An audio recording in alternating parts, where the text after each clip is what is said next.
Je suis un enfant de Dieu, c'est pourquoi je suis précieux. Le miroir dit que mon corps est le plus beau des trésors. Les parents, les amis, ça donne du goût à la vie. Pas de belles relations sans vraie communication. Les parents, les amis, ça donne du goût à la vie. Pas de belles relations sans vraie communication. C'est avec beaucoup de joie que nous vous retrouvons, petits et grands, autour du thème des liens éternels, afin de découvrir le message que le Seigneur a pour chacun. Notre méditation aujourd'hui a pour titre « Marcher devant sa face ». J'ai une devinette pour vous. Il est le Père de l'homme qui vécut le plus longtemps sur terre, mais il est lui-même celui qui a vécu le plus longtemps. Il est dit qu'il marcha avec Dieu, puis il ne fut plus parce que Dieu le prit.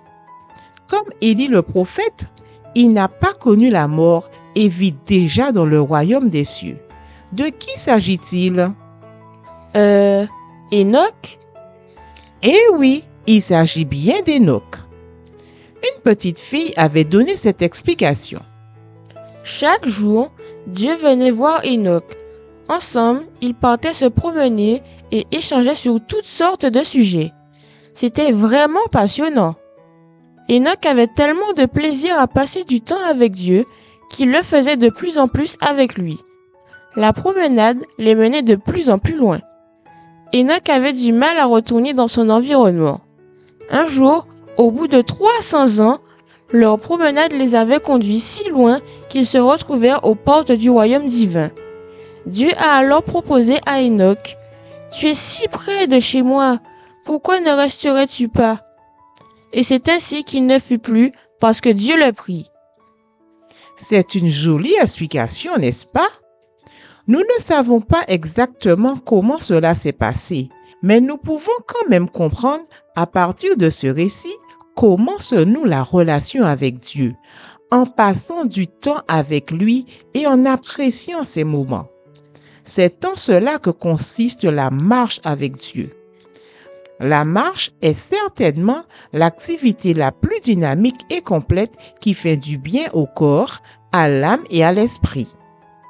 Elle illustre bien comment on progresse, en découvrant chaque fois un peu plus sur Dieu, son amour, son idéal, sa puissance, sa justice, mais aussi en découvrant un peu plus sur soi-même, en partageant avec Dieu ses sentiments, son vécu, ses goûts, ses dégoûts, et en lui permettant de nous emmener davantage dans son monde à lui, en sortant dans notre monde à nous. Dans le livre de la Genèse au chapitre 5, verset 24, nous voyons que Dieu s'est choisi un serviteur.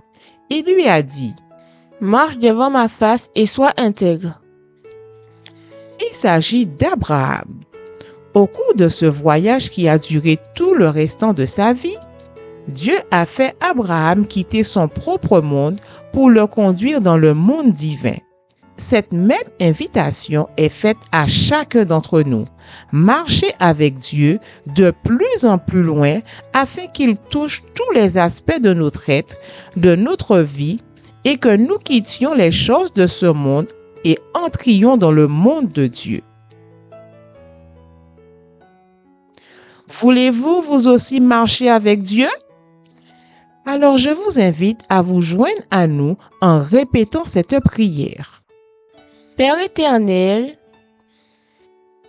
aide-moi à marcher devant ta face.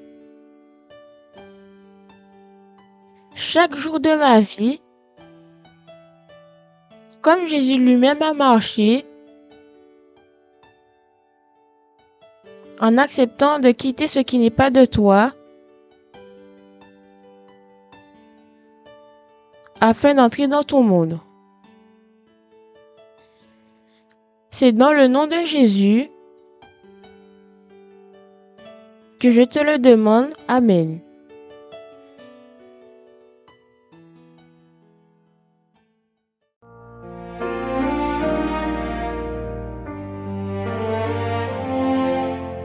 Enfant, Jésus grandit dans la vérité.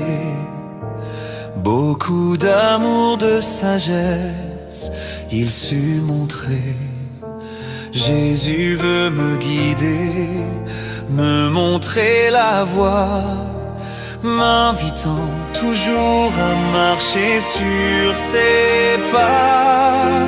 Je marche avec Jésus vers les cieux là-haut.